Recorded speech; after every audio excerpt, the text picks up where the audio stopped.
اللہ نے عجیب درد دیا تھا اور بڑا پرسوز لہجہ بھی عطا کیا تھا. لحیم شہین تھے, انگریز سے بڑی نفرت تھی, انگریز کے خلاف تقریر کرتے تھے. ہمارے فادر آف دا نیشن نے کہا تھا کہ شاہ جی تقریر نہیں کرتے, جادو کرتے ہیں. جدھر سے گزر جاتے تھے ایک تقریر ہوتی تھی اور انگریز کے خلاف ایک آگ لگا دیا کرتے تھے. شاہ جی کی تقریر کا یہ حال تھا کہ لوگوں نے کہا ہے کہ ملک کی آزادی میں دوسرے لوگوں کا حصہ 1% ہے, 1/3 ہے, اور شاہ عطا اللہ بخاری کی خطابت اور ان کے بیان کا حصہ 2/3 ہے. یعنی تقریباً 70% ملک کو آزاد کرانے میں حصہ عطا اللہ شاہ بخاری کے بیانات اور ان کی خطابت کا ہے. عجیب قرآن کریم پڑھتے تھے, قرآن کریم پرسوز انداز میں پڑھتے تھے. انگریز کے خلاف بغاوت کے جرم میں ان کو گرفتار کیا گیا, مقدمہ چلا اور آخر میں پھانسی کی سزا ہو گئی. جج نے ان سے پوچھا کہ عطا اللہ آخری خواہش کیا ہے؟ عطا اللہ شاہ بخاری نے عجیب بات کہی, کہا میرے دل کی حسرت اور میری زندگی کی آخری تمنا بس ایک ہے کہ میں نے مجمع کا قرآن سنایا ہے, میں نے تنہائی کا قرآن سنایا ہے, میں نے منبر اور محراب سے اللہ کا کلام سنایا ہے, میں نے چلتی ہوئی باد سرسر کو قرآن سنایا ہے, اٹھتی ہوئی موجوں کو میں نے قرآن سنایا ہے, میں نے اپنوں کو اور بیگانوں کو قرآن سنایا ہے, ہر جگہ گلی چوراہے اور شاہراہے کو میں نے قرآن سنایا ہے. میری زندگی کی حسرت, میرے دل کی آخری تمنا باقی رہ گئی ہے, وہ یہ ہے کہ آج تک میں نے عدالت میں قرآن نہیں سنایا. مجھے عدالت میں قرآن سنانے کا موقع دیا جائے, پھانسی کا پھندا پہنا دیا جائے, عطا اللہ آخری سفر کے لیے روانہ ہو جائے گا. جج نے یہ سنا تو اس نے سوچا یہ پاگل کہیں گے, یہ کوئی تمنا ہے؟ ارے یہ کہنا تھا کہ آئی کال مائی مدر, میں اپنی بیوی سے اور اپنی ماں سے بات کرنا چاہتا ہوں, یہ کیا کوئی خواہش ہے؟ کہا ٹھیک ہے لو. تو عطا اللہ شاہ بخاری نے پھر وہ اپنے بالوں کو سیٹ کیا.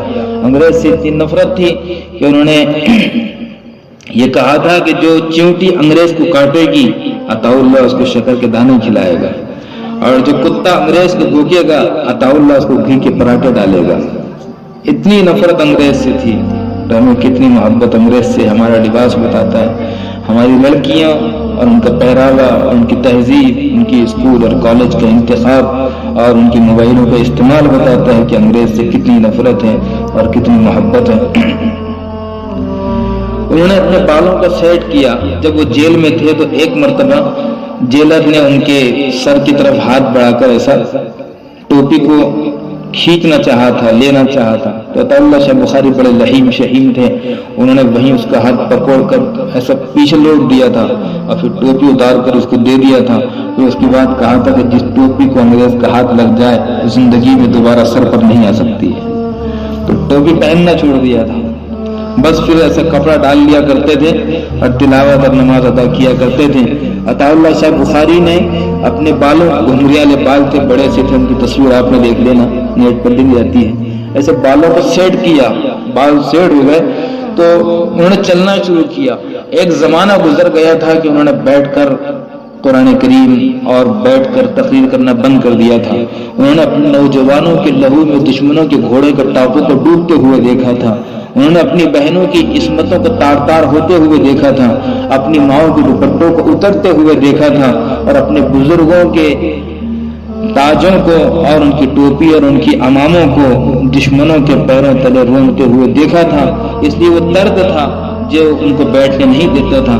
وہ اسٹیج پر چلتے ہوئے تقریر کرتے تھے, اور تقریر کرتے کرتے کبھی کبھی وہ شعر بڑے درد انگیز انداز میں پڑھتے تھے.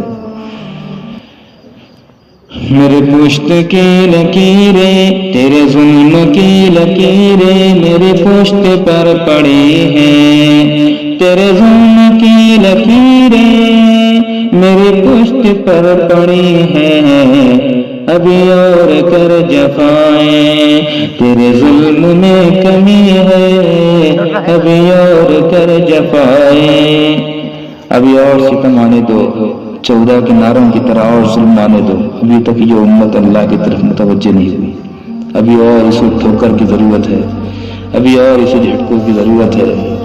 یہ جب متوجہ ہو جائے گی تب جھٹکے بند کر دینا. انہوں نے بالوں کو سیٹ کیا, چلنا شروع کیا اور قرآن کریم شروع کیا. تو ایک وقت وہ تھا علامہ اقبال نے کہا الفاظ و معانی میں تفاوت نہیں لیکن الفاظ و معانی میں تفاوت نہیں لیکن ملا کی اذا اور مجاہد کی اذا اور. جو کہتا ہے کہ چلو ٹوٹ پڑو اس کی اذا اور ہے، اور جو اذان روزانہ مائک میں دیتا ہے اس کی اذا اور ہے. عطا اللہ شاہ بخاری روزانہ جب قرآن پڑھتے تھے تو انہیں پتہ تھا کہ عطا اللہ ممبر سے قرآن پڑھ رہے ہو، قرآن ختم ہوگا، اپنے گھر بچوں میں پہنچ جاؤ گے. اسٹیج سے قرآن پڑھتے تھے تو انہیں پتہ تھا کہ عطا اللہ قرآن ختم کرو اور چلو دوستوں کے ساتھ چل کر کھانا کھاؤ.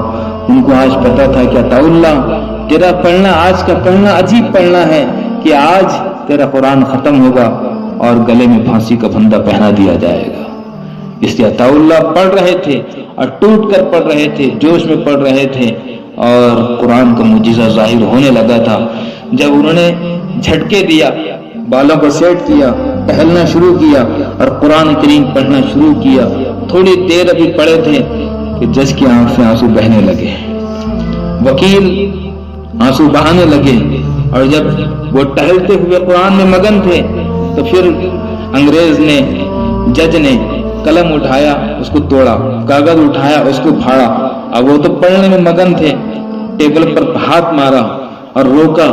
عطا اللہ بخاری سے کہا شاہ جی رک جاؤ، جس قلم سے پھانسی لکھی تھی وہ ٹوٹ گئی اور جس کاغذ پر لکھا تو وہ پھٹ گیا، اور کیا کروانا چاہتے ہو؟ اور جن لوگوں نے آرگومنٹ کر کے ان کو یہاں تک پہنچایا تھا، ان وکیلوں کو خطاب کر کے اس جج نے کہا تھا جو آدمی اتنا اچھا قرآن پڑھتا ہو وہ جھوٹ نہیں بول سکتا.